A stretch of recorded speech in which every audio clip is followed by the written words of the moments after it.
কোনো ব্যক্তির নামে পুরস্কারের প্রচলন করা হয় তাকে অমরত্ব দিতেই।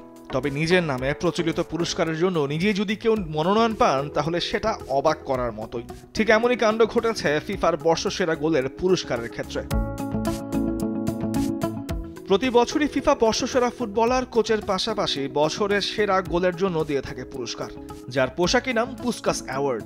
আগে নারী পুরুষ উভয়কে দেয়া হতো পুরস্কার, তবে এবার আসছে এই পুরস্কার দেওয়ার ক্ষেত্রে ভিন্নতা। নারীদের বর্ষসেরা গোলের জন্য 2024 আসর থেকে দেয়া হবে মার্তা অ্যাওয়ার্ড। ব্রাজিলের কিংবদন্তি ফুটবলার মার্তা নামে ফিফা চালু করেছে এই পুরস্কার। তবে চমকের এখানেই শেষ নয়, মার্তা নিজেই মনোনীত হয়েছেন এই পুরস্কারের জন্য।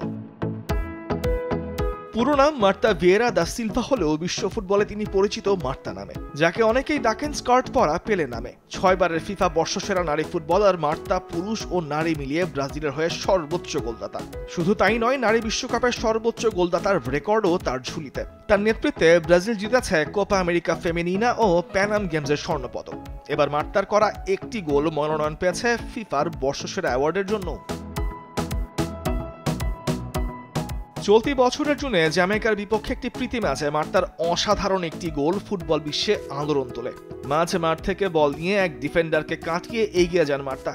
প্রতিপক্ষের বক্সের কাছে আরো 2 ডিফেন্ডার তাকে আটকানোর চেষ্টা করেন, কিন্তু তাদেরও বোকা বানিয়ে এগিয়ে যান মার্তা, করেন গোলও। ব্রাজিল ম্যাচটা জিতেছিল 4-0 গোলে, আর সেই অসাধারণ গোলটি স্থান পেয়েছে বর্ষসেরা মনোনয়নের তালিকায়। মার্তার সঙ্গে সেরা গোলের জন্য মনোনয়ন পেয়েছেন ডেলফিন কাস্কারিনো, মারিনো হেগেরিং, নাইনা মাতেচিজের মতো তারকারা। তাই পুরস্কার জিততে হলে মার্তাকে শক্ত পরীক্ষার মুখেই পড়তে হবে। দিন শেষে মার্তা পুরস্কার পান বা না পান, সবকিছু ছাপিয়ে ইতিহাসের অংশ হয়ে থাকবেন এই ব্রাজিলিয়ান।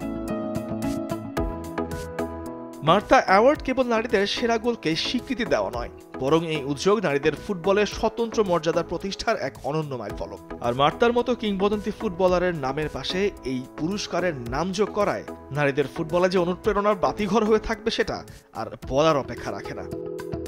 তামিমুর রহমান, স্পোর্টস ডেস্ক, দেশ টিভি।